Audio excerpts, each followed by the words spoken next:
Welcome back, everyone, to the Second Global Oncothon, organized by OncoDaily in collaboration with the International Society of Pediatric Oncology. And today, during this session, I'm honored to share the floor with Professor Michael Sullivan. We had a couple of technical problems, but finally everything is solved. And now we're ready to speak about the ARIA program, the wonderful work that Michael week. So the floor is yours. Thank you. I hope you can hear me now. Great. I'm just double checking. Yeah, it's working. It's working. Thank you. I had to solve a technical issue within my laptop that was very hard to find, and it took quite a bit of time. So my apologies. So thank you very much for inviting me to present to the Second Oncothon on the International Childhood Cancer Day. It's a really important day, and I'm delighted to be able to give an update on our ARIA project. But perhaps I'll begin with a little bit of background about myself. As you can see in the bio, I'm a pediatric oncologist and a professor of pediatrics at the University of Melbourne and the Royal Children's Hospital. I did my PhD in cancer epigenetics and DNA methylation some time ago now. And in a sense, I work in a very privileged environment with access to all of the modern diagnostic and treatment resources are available. However, in my roles I've had over the last 20 years, a supporting role in the development of child cancer care in the Pacific Islands, particularly Fiji, Samoa, Papua New Guinea, Timor-Leste, where the development of childhood cancer is at a critical time. And it actually makes me reflect on some of my own background. I was born and brought up in a very small rural centre in southern New Zealand, and I'm a child of the 1960s. So I remember when Neil Armstrong took the first steps on the moon, and that was a result of fantastic research and quantum mechanics and physics, etc., that could land a man on the moon in the 1960s. But I also remember at the same time a child in my primary class at school called Gillian.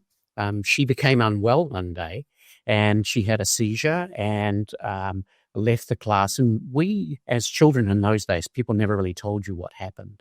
And we didn't know what happened to Gillian. It turns out, I found out many years later, that Gillian was diagnosed with a brain tumor. And she subsequently died of a brain tumor. So in the 1960s, we could land a man on the moon, but we couldn't cure a child with cancer, a brain cancer. And I suppose the message there was we had quantum mechanics and advanced physics to land rockets, but we didn't have the same for medicine. But over the last 50 years, advances in medical research have been spectacular. And now we have a quantum mechanics. We have a language to understand tumors and tumor biology. But that applies to a very small number of children globally. And now we're in the stage of needing to place an. And perhaps I could illustrate this by an example from my experience just this week. I'm on clinical service, and in fact, I'm actually on clinical call for my hospital this weekend. And actually on Wednesday, I was called to the ED for a 3-year-old child who presented with a rapidly expanding abdominal mass. He had jaundice and abdominal pain. And when we investigated this further, he had massive enlarged kidneys and a large pancreas, obstruction to his liver, etc. And the clinical diagnosis we were able to make at the time was he most likely had Burkitt lymphoma. And we were able to work this out very quickly, confirm he has Burkitt lymphoma, and he started treatment already. But I'm aware that phonin is one of the more common childhood cancers. In fact, is one of the index cancers for the Global Initiative for Childhood Cancer. And the access to the resources that I had may mean that this child's treatment will cost some $300,000 Australian, from start to finish. But we know that efforts over the last 30 years, particularly in countries such as Malawi, centers have shown that Burkitt lymphoma can be treated with very limited resources and very affordably. That is, affordably, what might seem affordable to us, less than $1,000 can treat and cure a child with Burkitt lymphoma. But in countries without universal access to universal health care, that still may be very inaccessible for many families of children with cancer. And we know that if we have around 4,600,000 children per year with cancer, that equates to about 1,200 children per day who are being diagnosed with cancer. And the kid of those will have Burkitt lymphoma. So I know that a child was being diagnosed in Australia with Burkitt lymphoma on the same day that many children around the world will also be presenting, getting a diagnosis. Perhaps half of them won't get a diagnosis. Half of them won't be able to be seen by someone who recognizes the clinical pattern. And then a significant number may not be able to get access to affordable treatments within their region. So this brings me to what we're doing with the ARIA project. So the Global Initiative for Childhood Cancer recognized the need for developing resource-adapted treatments that can be accessed and delivered in many regions.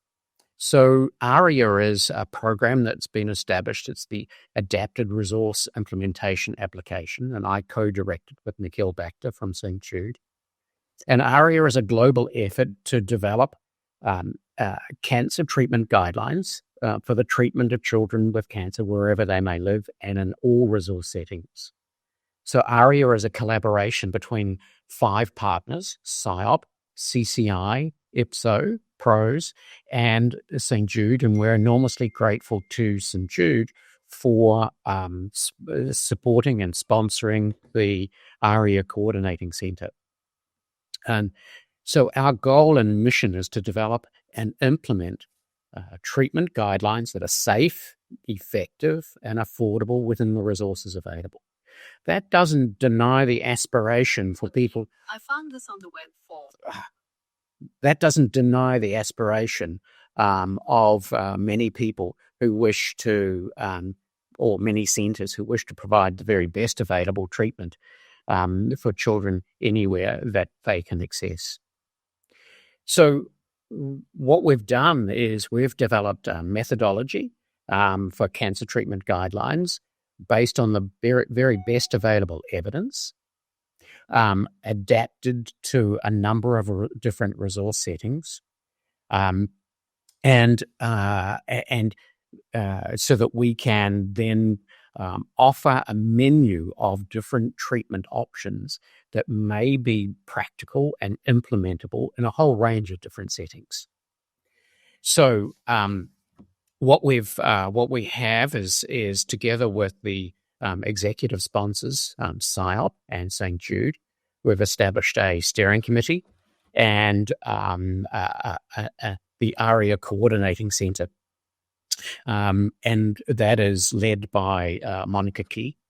And that coordinating centre provides the support to develop these guidelines because we're all volunteers and we need the support to be able to get together and meet. So we've also developed a unique, robust methodology that we will then be able to develop truly trusted and acceptable guidelines in a range of settings. And to do this, we've developed the idea of truly global representation. So within each of the working group, we have a balance of people of experience, but also representation from all of the global regions and all of the WHO regions. We now have healthcare professions participating in the working groups, and we're currently developing treatment guidelines across 4 different strata, from the least resourced, as we might see in many parts of the world, and my own part of the world is Papua New Guinea and East Timor, to the most resourced, such as my own setting here in Melbourne. We're developing guidelines for 14 diseases, over 60 supportive care topics, palliative care, nursing, survivorship, surgery, and radiotherapy. But guidelines themselves are not enough. Glossy documents don't save lives. So what you need is a tool for implementation. If you develop a guideline, it's got to be accessible, it's got to be practical, and it's got to be implementable. So the other part of ARIA is a portal. And the portal is a comprehensive website that makes available all of the treatment guidelines. So a team in a particular centre could decide that they've got resources or they don't have resources. For instance, it may be a child who has Hodgkin's lymphoma, but they don't have maybe a centre that has got very good, well-trained doctors in many parts of the world who've got access to the drugs, but let's say they don't have access to a PET scan, or maybe they don't have access to radiotherapy. How can you treat a child with Hodgkin's lymphoma? So the idea is to develop guidelines that will be able to address each of these resource issues, but still provide safe and effective and trusted treatment. So the portal is a comprehensive website. It is provides access to the guidelines, but it also is built in a decision aid. So what we've built in is a decision tool for staging, clinical decision making, and actual practical guidance on how to prescribe chemotherapy safely. So our aspiration is really to provide the best available treatment in many of those settings, but we do realize that it's an evolving and dynamic landscape. So people aren't fixed with their resources. Resources change, resources develop, and we expect that people will be able to transition from one set of treatment guidelines to a more advanced set of treatment guidelines as more resources become available. And so that's incumbent on everybody to advocate for the treatment. And so I'll stop there, and I'm available to answer any questions. Wonderful. Thank you so much for sharing the program and the details. It's really wonderful work that you are doing, and I'm sure that it is very needed for all low middle income countries or countries that have limited resources. And I was involved in the area of the myosarcoma working group, and it's the work that you are doing extremely detailed, focused, and it's very, very, we really appreciate that. And I'm sure that as there is no other option available right now, this would be quite innovation for all countries that are have challenges with pediatric cancer treatment. And apart from the ARIA program, during the SIOP 2024, I remember that we were discussing regarding the scientific writing and also articles, how to disseminate the research that people are doing. And as from my research, we identified that only 16% of abstracts are getting published as an article. I would like to hear your opinion, how you envision this incorporation within a SIOP. What do you see? Would we have a working group that will help people and will guide how to do the scientific writing, how to do the research, and so on? I think that's a wonderful question, because it is a huge barrier. We know we have barriers of not just language, but we have barriers of time. Many of us are overwhelmed with our clinical duties, and it's really important to report our experience, be it a case series or be it a clinical trial. I think there's a number of things that we can do to look at advancing care and also supporting particularly young investigators within that. Firstly, we've been having a number of discussions, and you'll probably hear this over the next 24 hours, about trying to develop a new form of clinical trial, a geographic clinical trial. It doesn't necessarily have to ask a randomized question, but it's asking a context-appropriate question. Can you take the evidence that's been generated in the most resource settings and replicate that in a context with context-appropriate care? So that's a form of clinical trial which is very valid. And can that sort of clinical trial be simplified? And the next, how can we develop the next generation of researchers, young investigators, and encourage them to be involved in this type of research and also to publish? I think mentoring, using the senior networks that may be available. And maybe this is a suggestion that we could look within SIOP to have a panel of mentors that may be available to work with people one-on-one. You don't have to be a co-author to be a mentor. It's a very satisfying process, and to try and break down what it is to write a paper into the small steps that you need to finish. And as I always advise our fellows, the first thing you need to do with a paper is decide what's the title and what's the first figure, and the rest writes itself. But that's easy for me to say. I think within SIOP and within the SIOP Global Health Network, we could develop a mentoring program for publication. That may be helpful. Yeah, that's wonderful suggestion. Thank you for that idea. And I completely agree that if we as a young pediatric oncologist, we always need the guidance from experts, and now I'm co-chairing the SIOP Research and Innovation Working Group in Global Health Network. So that could be one thing that we can work through the group and try to find an appropriate mentorship program within SIOP. And another thing, Oncothon could also help, because as we are raising funds, it is going to SIOP to be distributed as a research grants, as a Young Investigator Awards, Career Development Awards. So this is also could be something of help for young pediatric oncologists. So, Professor Sullivan, thank you very much for sharing your experience, for sharing. It was very insightful.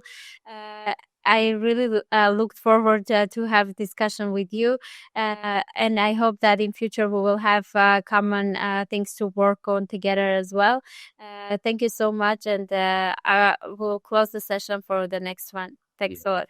Thank you, and my apologies for the pings and dings. I'm on call, and I turn my phone off because I'm on call, and so no worries at all.